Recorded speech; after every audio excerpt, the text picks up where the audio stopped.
Let's go ahead and I'll lead us off in a prayer, and then we'll join in the pledge. God, thanks so much for everything you do for us each and every day, and just letting us gather in many different forms this Tuesday morning. Thank you for everything you do throughout our community and the people that you put in place to make those things happen. Be with us as we go through the week. Keep us all safe, and in your name, amen. Amen. All right, thank you, Nicole. If everyone wants to stand in person, if you're not already, but join us in the pledge at your own pace. I pledge allegiance To the flag of the United States of America and to the republic for which it stands, one nation, under God, indivisible, with liberty and justice for all.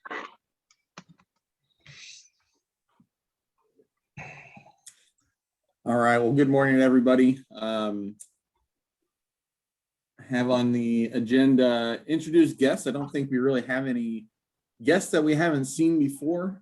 We are welcoming Amanda Karleski has joined us again. So good morning, Amanda. I know you've been with us the last few meetings, and we have you on the schedule to present next month, I believe, for Caution for Kids. So thanks for joining us. Looking forward to hearing more about that. And Meg, welcome back. It's good to, well, I would say see you, but your camera's off. That's okay though. Morning, friends. Good morning. And then we have Harry Snyder with us. Harry's going to be presenting here in a little bit.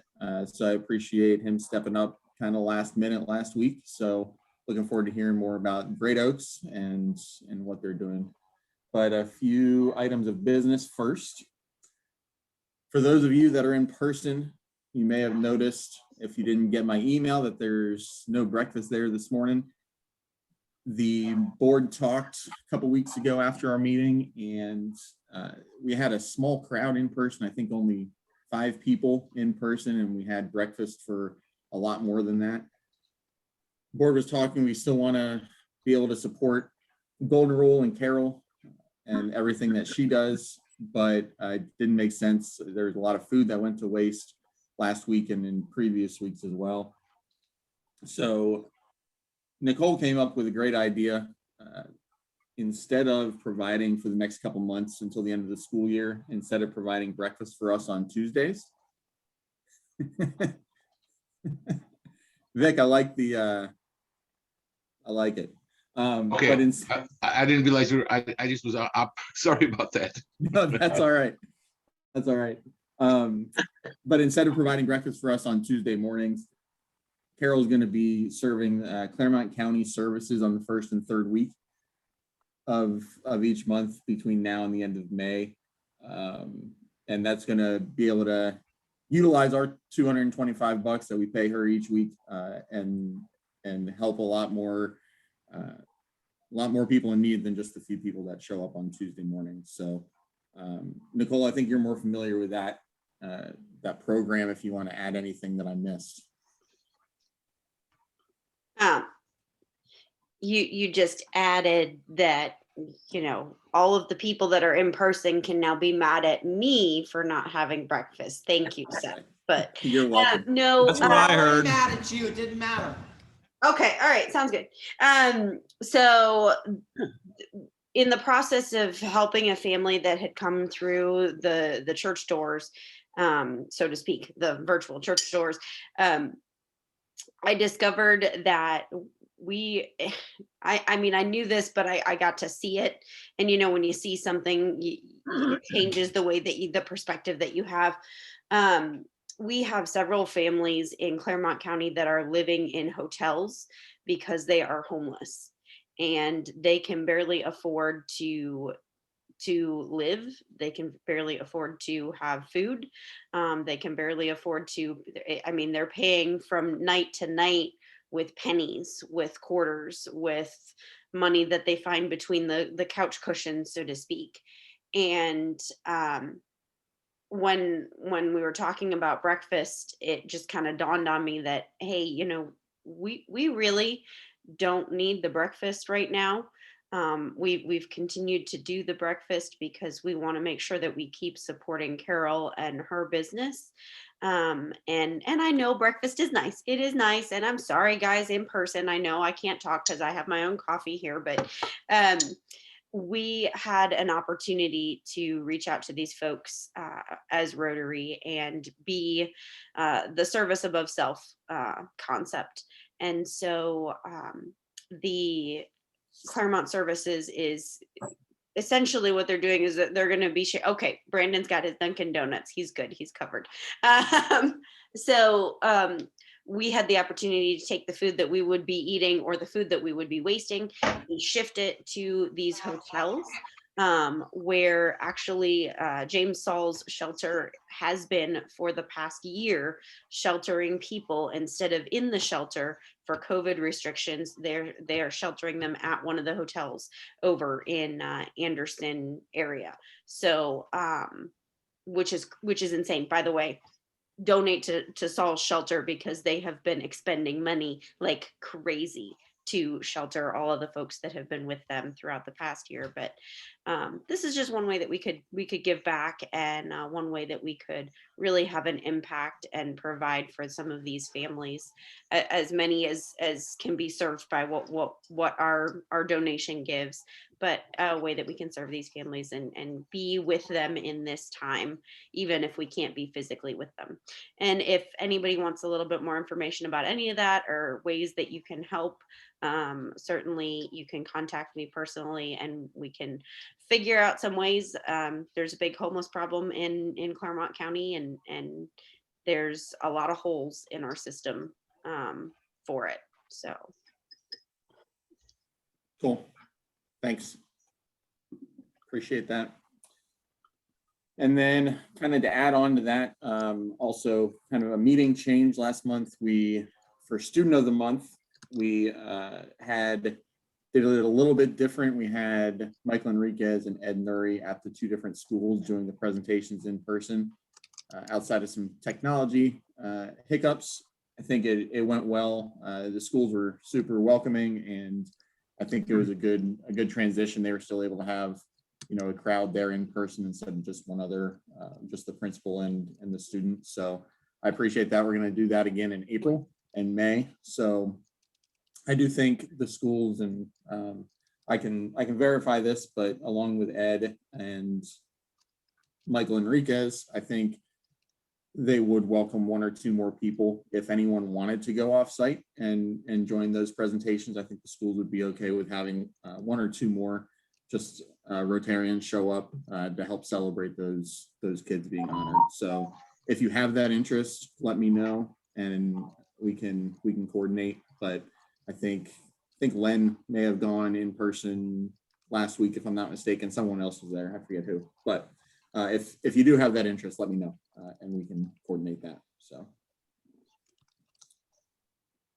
the last week was the Good Scout luncheon on, I think it was Thursday of last week. So that was a nice little video. I didn't know Michael or Mac, do you want to say anything more on that? I'm not sure if anyone else had the chance to attend. Can you hear me? Yes. Okay, good. Everything went really well. I mean, there was some technical difficulties at first for some folks at the beginning of the luncheon, just because of the sheer volume of people that were trying to log on. But I haven't seen the final count in terms of the overall, but I know for the US grant, the Claremont County goal, that goal was met. So very much thank you to the club for the club's assistance with that, as well as the individual club members who gave as well and participated, both either individually or through their business. So I'll be working with Seth to provide you a list so you can kind of see how, the impact that we had. I thought it was very good. Rob Portman had a very, it was short, but it was very direct comments regarding leadership and how the Scout organization has helped him throughout his career, as well as the honoree, Stephen Hightower. He had a very moving presentation. And I'm sure Mac, I don't know if Mac wants to add anything to it, but again, many thanks to the club. It was a great event. It was 45 minutes long. It was a bring your own lunch, but it was executed unbelievably well. And I got to say, Michael Enriquez stepped up to help the U.S. Grant Council as our one of our development leaders. And he did an outstanding job. We wouldn't be at goal if it wasn't for Michael and his team helping out. So thank you, Michael. It's my pleasure, Mac.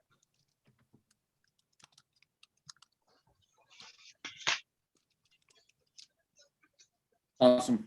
Yeah, Seth, thanks for the update. I was able to attend, and it was a great presentation. Got to hear from a few of the scouts as well as Rob Portman, like you said, it was a brief but powerful message. So appreciate you inviting us for that. And is there this might be a dumb question because should have attended on the event, but is there a recording if anyone wanted to see it after the fact? Yes, there is. And I'll tell you what, I'll get a link to that and forward it to you, Seth, and then so it can be distributed, or Nicole, so it can be distributed to the club for those that didn't. There was one issued actually later that afternoon. It was posted. So Awesome. Thank you. okay. Appreciate it. hey Seth, if I could I contribute also? Absolutely. I listened in on it too, and I thought it was great. One of the things that kind of stuck with me, I mean, I'm an Eagle Scout. My son is an Eagle Scout.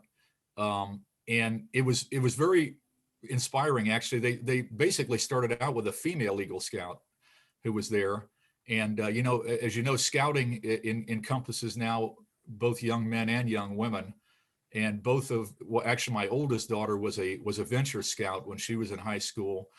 And I personally, I think it's just a great idea to integrate young, let's say older teens together, not 11-year-olds, but that can be together. They can really see how each side really contributes to this great world that we have here together as young adults growing up. So she was a real inspiration. I really enjoyed listening to her, and just the testimonies of the other Eagle Scouts here was really well done. I agree with Mac totally. And Alan, thank you again for your support as well. So Sure. thank you. Mhm.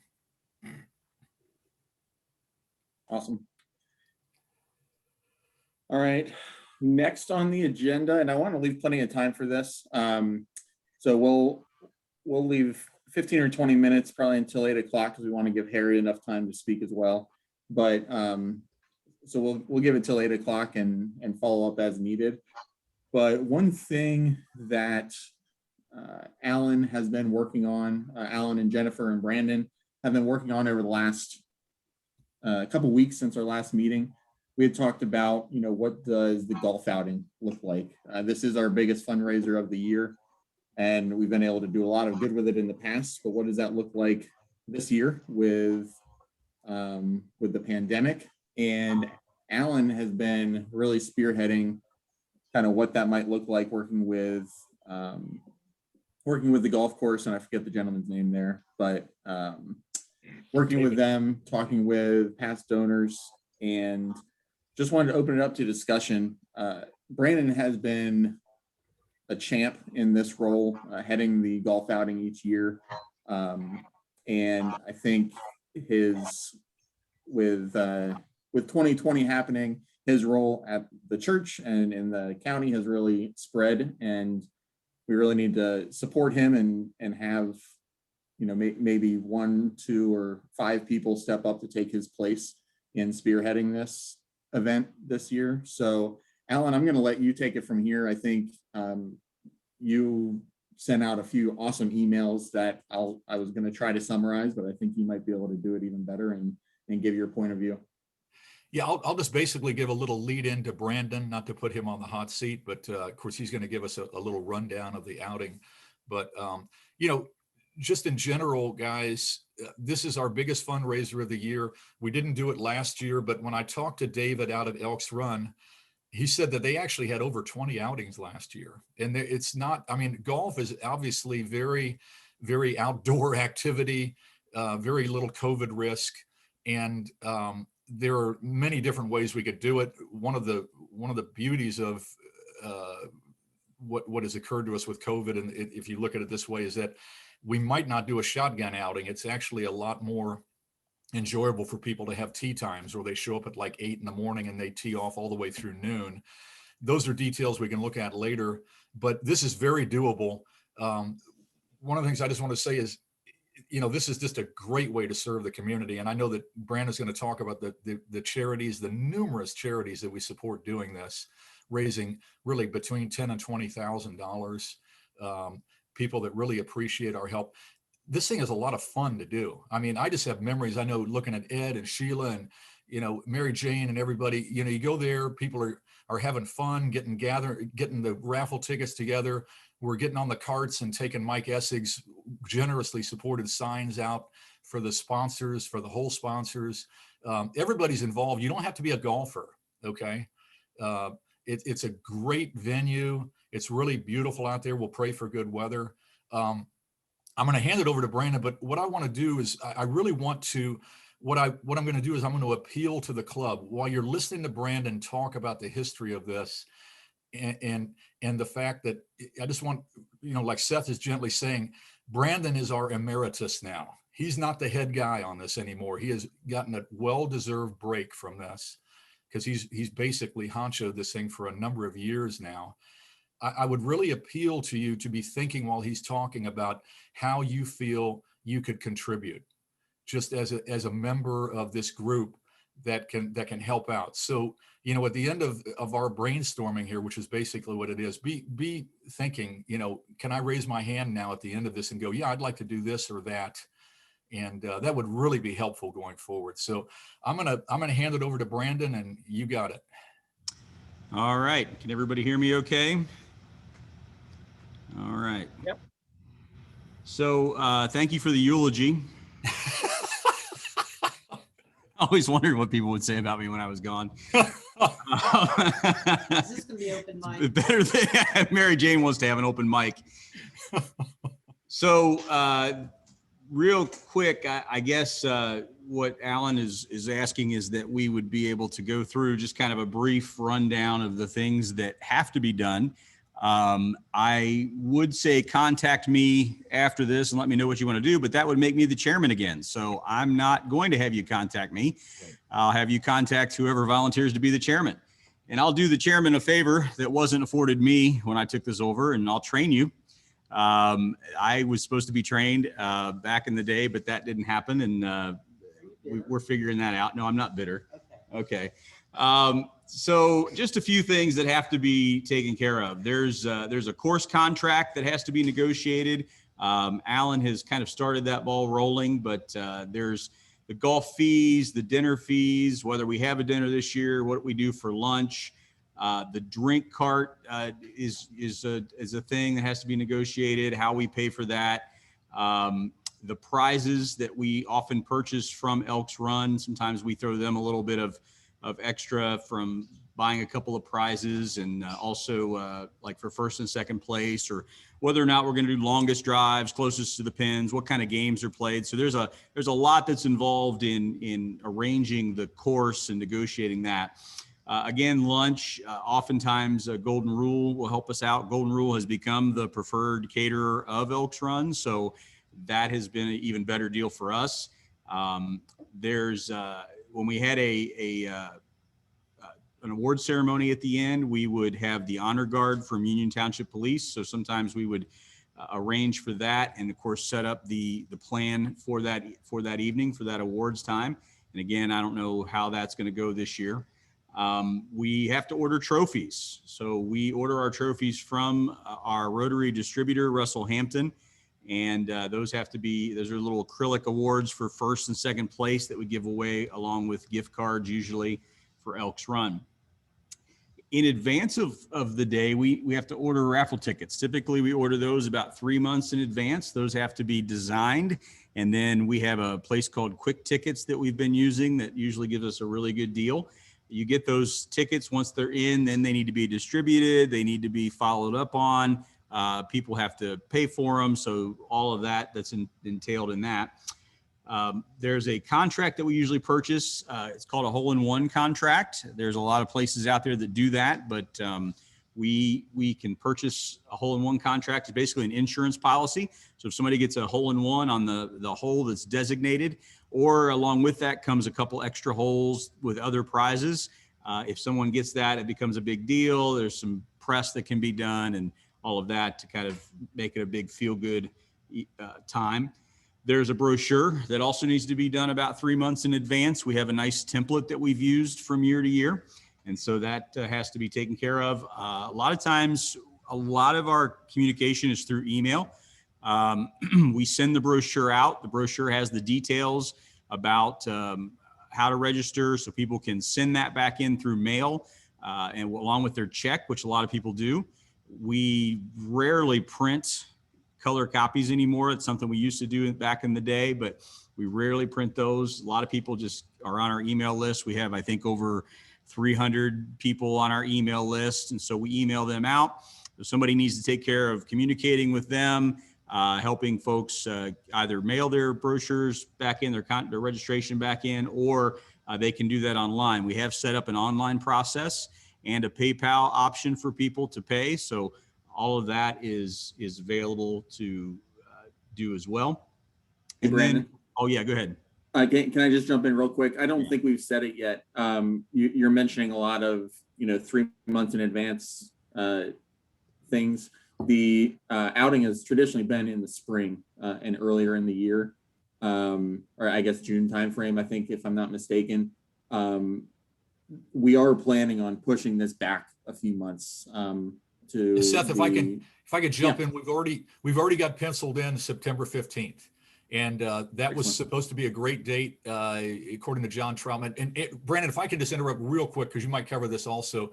One of the things that's huge to this and will make the future chairman and or committee's work a lot lighter. We have a corporate sponsor for this, okay? So it's Midwestern Plumbing. And I know Brandon might cover this, but in the years past, Archie Wilson, who is deceased, obviously, a number of us knew him pretty well. He was previous club president, county commissioner. This is going to be an outing commemorating basically all the charitable, wonderful things that he did for the community. It's debatable about different things about Archie, but the wonderful things that he did for the community. But the main thing is, September 15th is the date that we have tentatively. And the fact that if we have a corporate sponsor, the other person that's instrumental behind this is going to be John Troutman, okay, former member of our club, a big realtor in the neighborhood. He is definitely behind this because he's very good friends with the CEO of Midwestern Plumbing, okay, because Archie's son, Chris, luckily Jennifer knows him really well. He's definitely on board for this. So that is huge. I think Brandon would agree. If you have a corporate sponsor, we can use their hands, I think, to help us a lot. So this is not just all us. Okay, the work's going to be lighter, I'm hoping, depending on how we coordinate it with them. Go ahead, Brandon. So the way the work gets lighter there is they have never necessarily picked up hands-on things to do. That's not normal.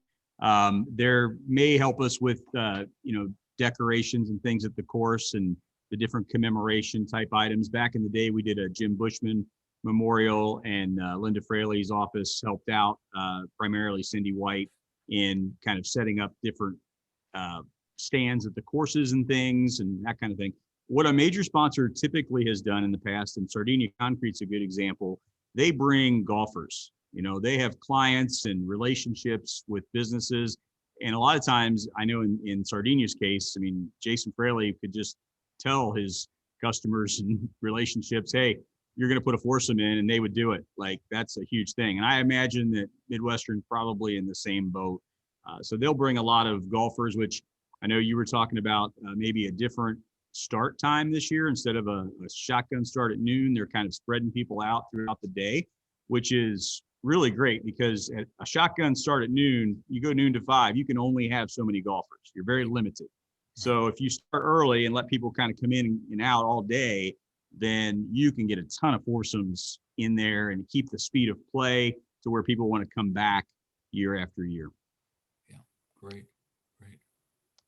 A couple other quick things, prizes. We also have to collect prizes. So usually our Rotarians will bring in 2 or 3 prizes apiece.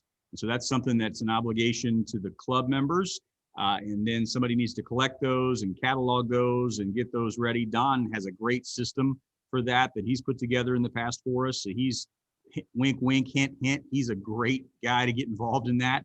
I wouldn't do it without him. Honestly, he does such a great job, and it's really professional looking the way he does it. Also, Alan had asked me about proceeds and that kind of thing year to year. And so we have had, essentially our gross proceeds will go $25,000 to $30,000 for an event like this. Our net is usually somewhere in the neighborhood of, 15 to 20,000. So typically your expenses are, $6,000 or $7,000, depending on the year, depending on, again, if you get things donated instead of having to purchase things, the name of the game is to try to keep your expenses as low as possible, but put on a quality event so people want to be there and people feel good. If you can get prizes in everybody's hands when they go home, that's a big deal.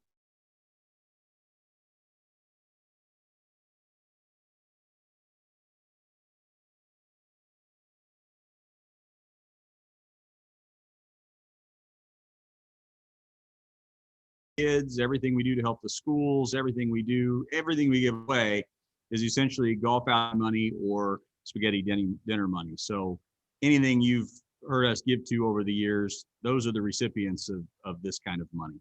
So that's really all I have to say about that.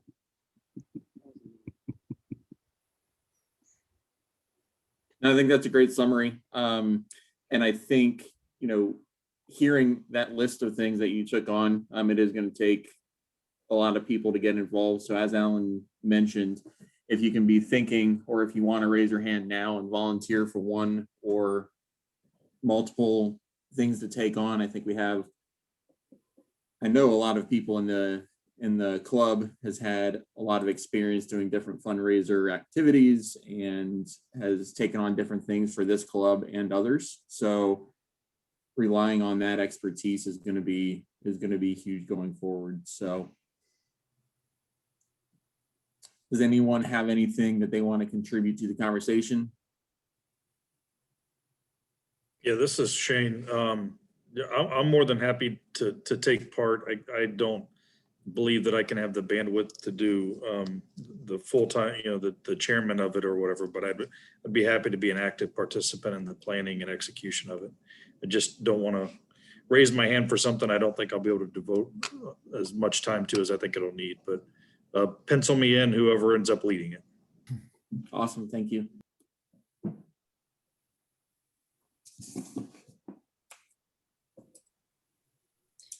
Alan, I am putting your name on the email that folks should contact you in order to say, hey, I'm going to participate. I'm going to step in. So just for the record, Alan, if you get a whole bunch of phone calls about the golf voting, it's because of that. That doesn't automatically make you the chair. Oh, well, No, it doesn't. Well, guys, No. I have to be frank. I'm not going to be the chair of this. I'm the president-elect, and I'm not going to do it. So I just can't do it. So somebody is going to have to step up, and it doesn't have to be one person, but I think, obviously it would be some folks talking to Brandon and figuring out how you can divide the duties, but this is going to have to be a group event. This is going to be fun. It's going to be, the way I look at this is going to drag us out of the fog of COVID. Our club has not really done hardly any service activities in the last year to speak of. And this is our big outing that, hopefully is going to kind of bring us out and lead us into the light. Yeah. And we'll continue to have discussions each week on this. And as people step up and volunteer, we'll make those announcements, and I'm sure there's going to be more discussion offline. So we'll make sure to keep this, front of mind as we move forward. We still have You said September 15th is the tentative date, so we have 6 months from yesterday. So enough time to plan. And Amanda Karleski, thank you. She's happy to help as well. So, And So- Are there sponsorship, are there sponsorship packages and different levels of sponsorship that we go out to the local community to try to sell? Brandon? We typically do offer sponsorships. Typically, there's like a dinner sponsor and a beverage cart sponsor. I mean, we pretty much can make up any number of sponsor reasons to get people to, take a package. Okay. And I apologize if I'm asking questions that everybody already knows the answer to, but No, that's You good. know, I being think fairly everybody new- ask these questions this year. yeah. again, for Alan's sake, the email will state, please contact Ellen, who will coordinate the new team until a chairperson has been found. You're coordinating, go. you're not chairing. Right. Just for the record, Thanks, Nicole. Okay. for everybody to know. Alan is not in charge. He is just moving us in he is the interim transition person. There you go. There we Very, very well put. Thanks. And on that email, Awesome. Nicole, if you could send out anything that we have historical to it, maybe for the 2019 outing or anything like that, I just, so that I can Great idea.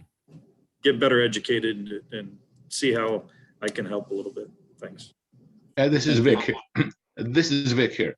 One thing that I would like to see is to be able to see a list of things that need to be done. Right. Because there's things that I could do, in the background, through the week or even beforehand in preparing. I know there's things to be done with printing, with there's certain things that people do, but I would be glad to do things that other people can't do. So please send a list of things that need to be done and maybe a little sentence about each one, and we'll see what we can do.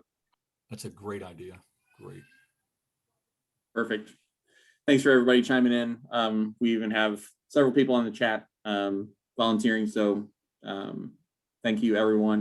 Like I said, we'll continue to talk. I am going to move on to let Harry have plenty of time to do his presentation. We appreciate you stepping in, Harry, and educating us on Great Oaks and what you guys are up to.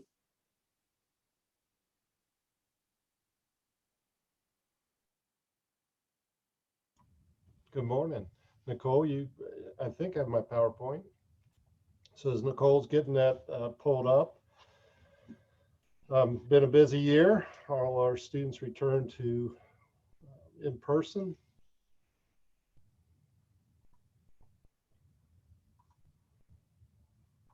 And Nicole, are you going to run the screen? You just want me? Is that the easiest way to do it? Okay. So this is our Live Oaks project. Next screen, please. So back 1970, Great Oaks passed their first levy, which allowed us to build 3 campuses and renovate 1 campus up at Laurel Oaks. So back in 2006, we had a master plan where we started renovating our buildings. And we've gotten Scarlet Oaks done, our up in Sharonville, our Diamond Oaks over on off Rybolt Lane in Harrison. And then our Laurel Oaks campus is under construction right now, and it'll be completed by August, although we've now completed the middle section, so we've occupied that and are continuing to renovate the other parts of the building. Last week, we passed, or 2 weeks ago, we sold our bonds for $38 million for 30 years to renovate Live Oaks. And we got a nice interest rate on that of 2.68 all in for the bond paybacks over 30 years. So we're excited about that. The building you're looking at is our Live Oaks campus. Again, it was built starting in February of 1971, and it was opened by August of 1973. So the outside of the building has pretty much remained the way you see it now. Again, go back to the 70s and you think about open layouts. We had some ground buffers there, for protection and thermal dynamics. And so those are some of the things we're going to address. Next slide, please. So on your left is the present footprint of our Live Oaks campus.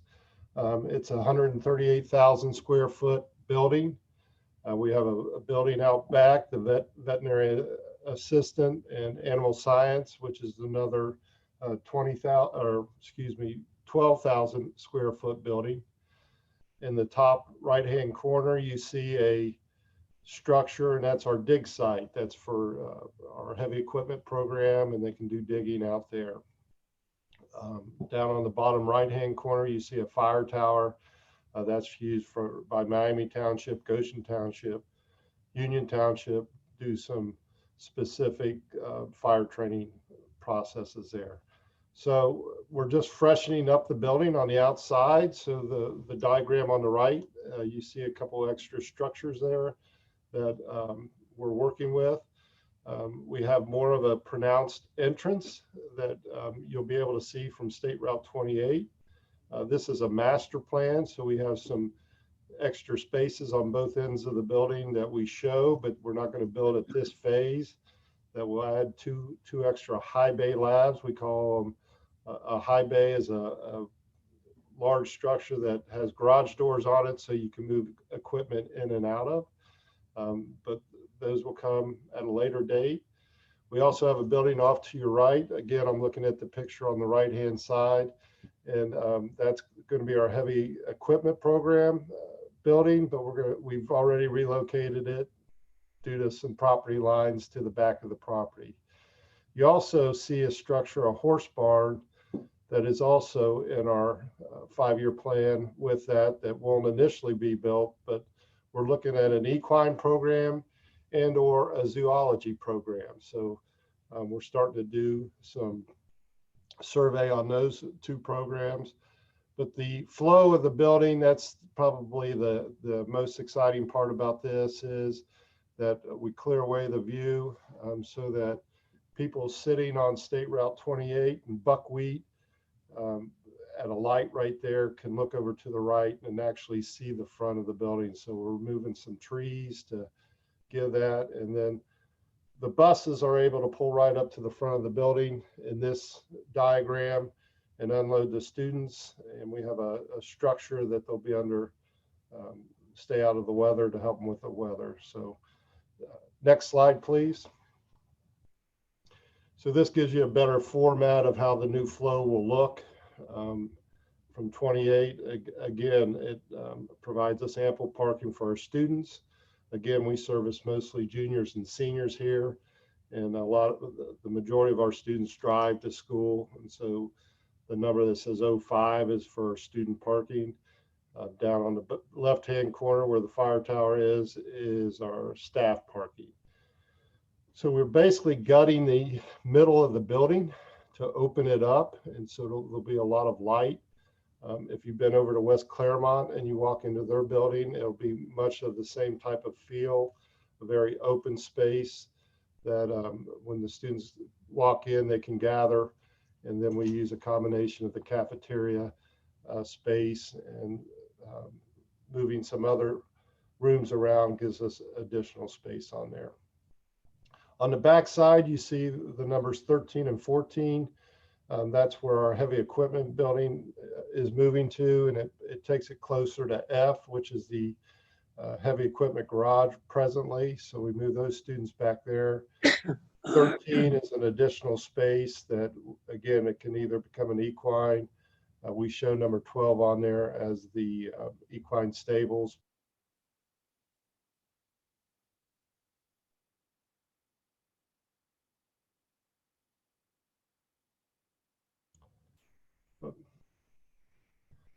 So again, number 12 would be where the equine barn is. 13 is where the classroom would be for that facility back there. Next slide, please. So this gives you the feel of what the front of the building is. One of our challenges were people would pull up to our building and not know where the entrance was. So this gives you a much more specific view of where to walk into the building.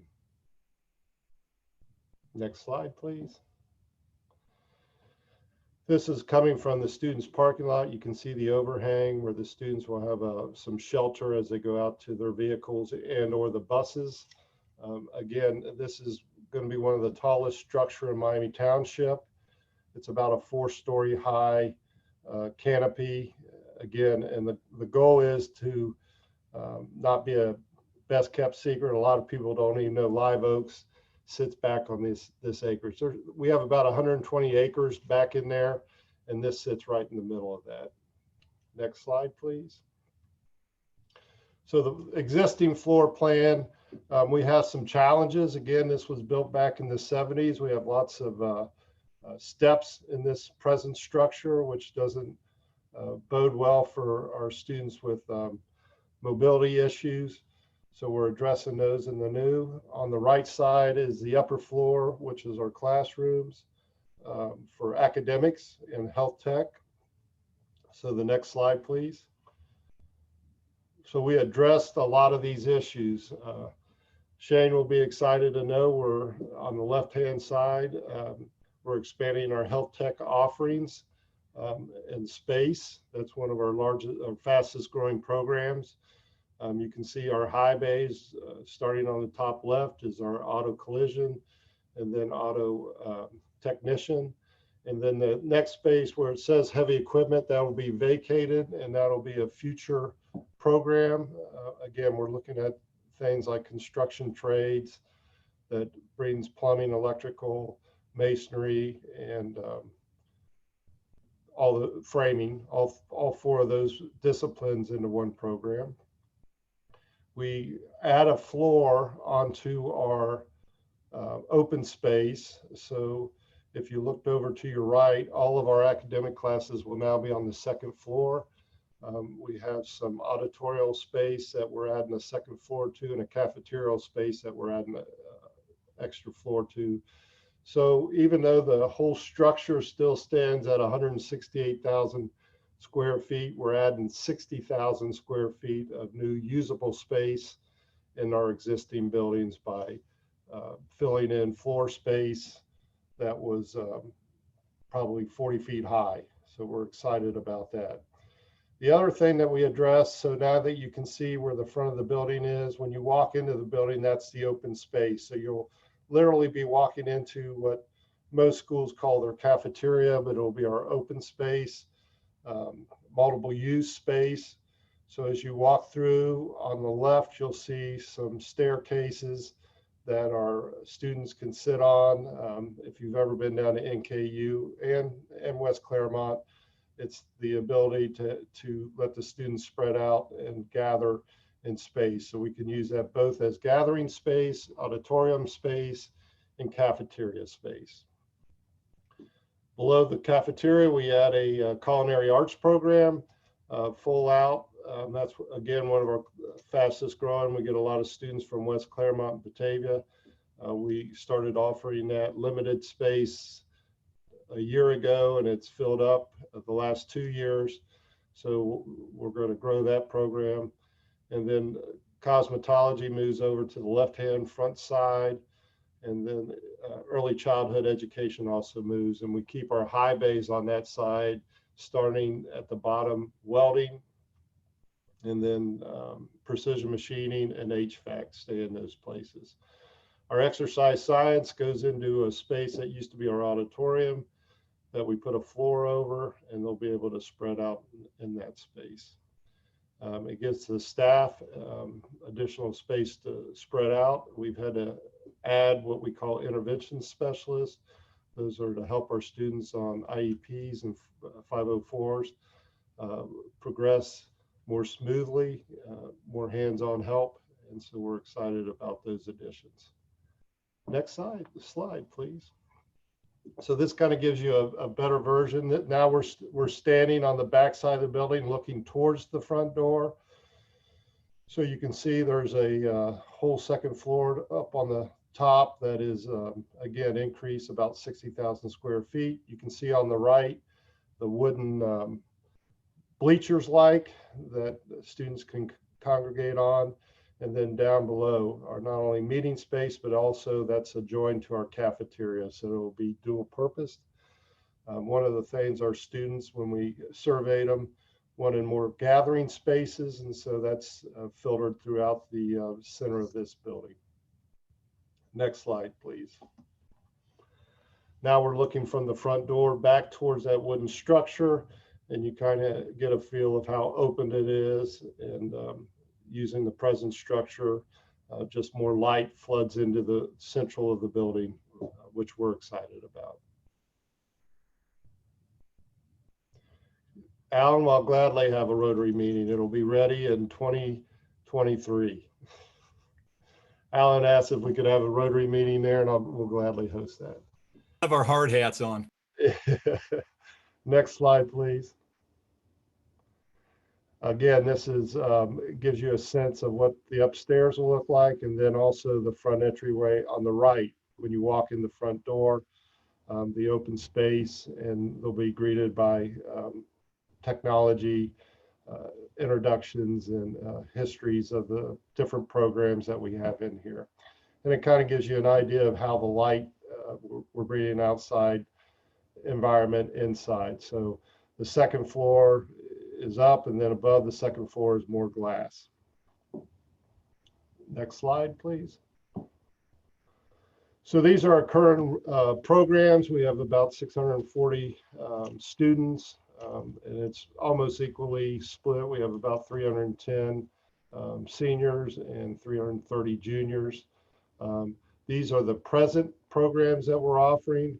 And again, we added extra square footage and space to add some extra programs, and those being either an equine program or a zoology program. We're talking to the Cincinnati Zoo about an opportunity. And then back to our other space that presently is our heavy equipment. We'll open it up to a construction trades. Next slide, please. These are our partnering schools that mainly feed in to our Live Oaks campus. Again, I'll remind everybody that we serve 36 schools. Those students can go to any of our programs over all 4 of our campuses. In this case, we have kids that come from Blanchester also. We didn't list here. Blanchester, some from Sycamore. It just depends on what the program offering is and the space availability and that student's interest in there. So, but these are the core students that fill in there. So I point out we would like to attract more kids from Indian Hill, our Madeira, Marymount, and that's one of the reasons we're looking at an equine program. Those communities support equine horse paths, and a lot of those students might move on to UC as an equine program that has a stable in Loveland, which is about 8 miles from our present location. So one of the opportunities is look at pathways and how we can connect them with those. Next slide. So until we get our restaurant built or culinary arts, we purchased a food truck last summer, or it was in the process, and it got ready by last summer, and this thing called the pandemic happened, so we weren't able to roll it out. But again, this is a portable food truck. It's got all the updated technologies inside. So once we're allowed our students to go out and do service, this will be how the culinary arts will start doing that. So presently their culinary arts program is set up. We have 8 stations that are identical to the food truck set up in this truck. And so the students can practice what they would do in a food truck situation. And so far the kids have enjoyed that opportunity. And I believe that's the end of my last slide, I think, or go to the, yep, that's my last slide. Questions? Harry, this is Mike Essig. I like the graphics on that truck. Where'd those come from? Didn't you do them, Mike? Or yeah, oh yeah, I forgot. I'm sorry. Mike's done a couple of things on our campuses. No, that whoever designed that, give them a big pat on the back from me, because the design is 3/4 of the work, and whoever I hope it was a student, maybe it wasn't, but whoever came up with that design did a wonderful job. So Mike, that's going to be happy bucks you owe us now. So actually, Mike, it was our students from our our digital arts and design.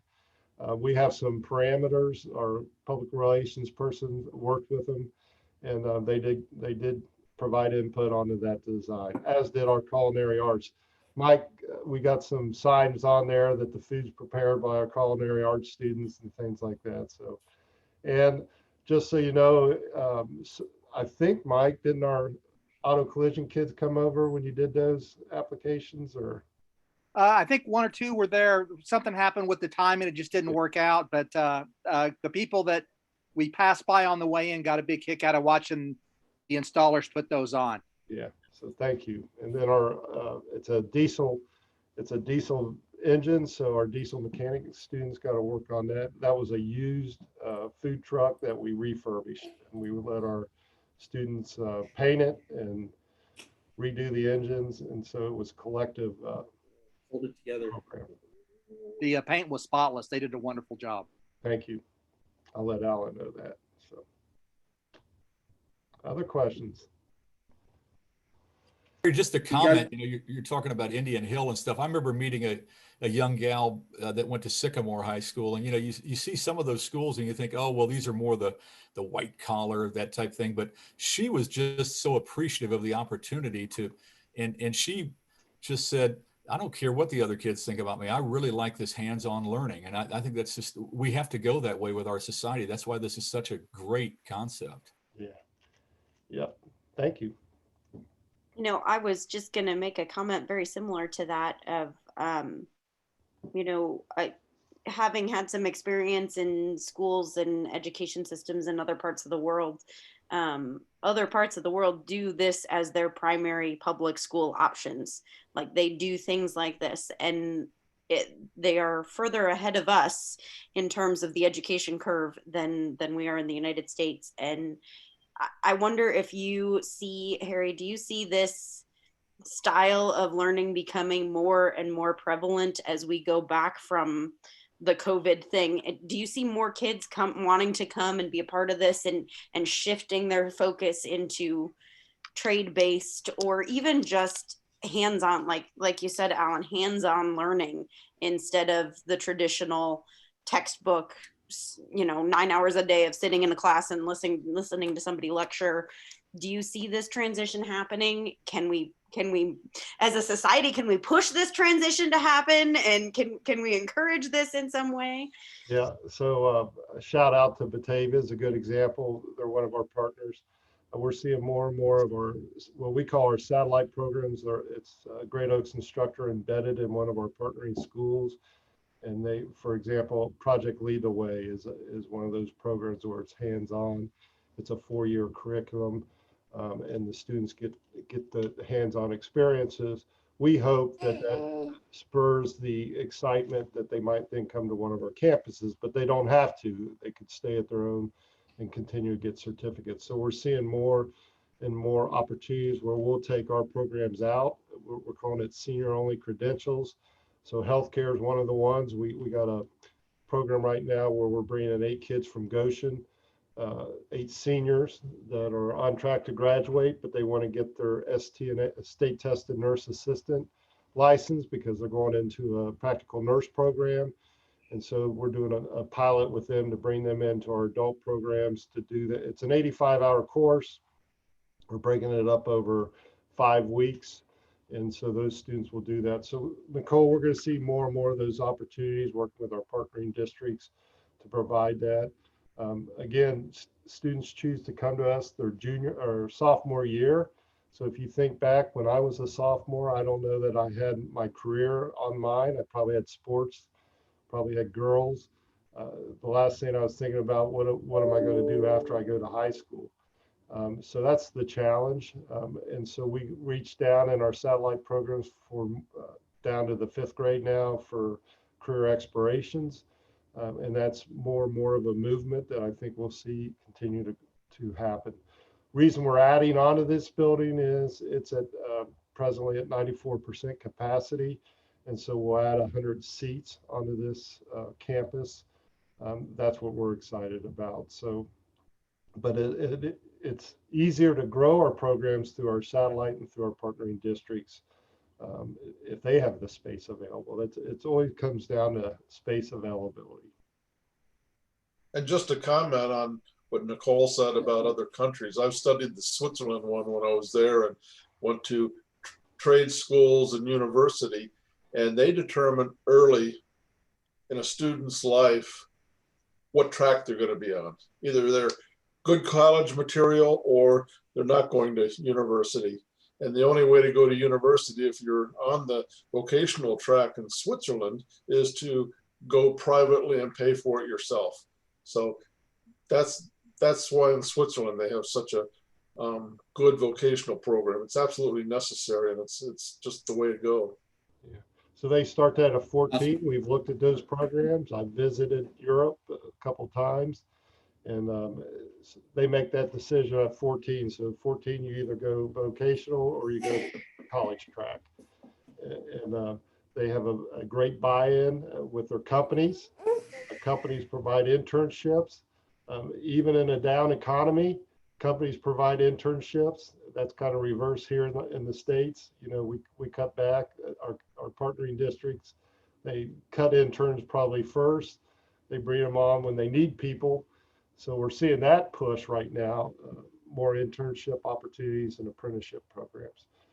There's some interesting legislation that we just, Senator Reineke is working on to help companies with their Bureau of Workmen's Comp to protect them more if a student comes, works for them as an intern. So there's some exciting things that we can do.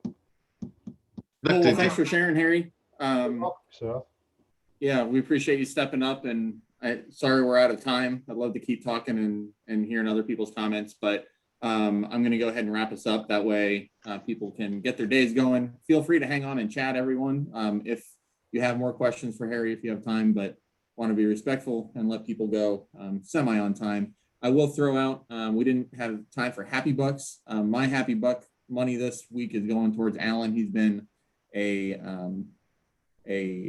breath of fresh air and enthusiasm over the last month, especially. So thank you so much, Alan. Everyone else, please donate your Happy Bucks either online through our website and PayPal, or you can mail in the payment as well to PO Box. So if we can go ahead and finish off with the four-way test, Nicole, and then, like I said, if you have time and want to, feel free to stay on and chat. But we'll finish off with the four-way test of the things we think, say, or do. First, is it the truth? Second, is it fair to all concerned? Third, will goodwill and better friendships? Fourth, will it be beneficial to all concerned? Do it again.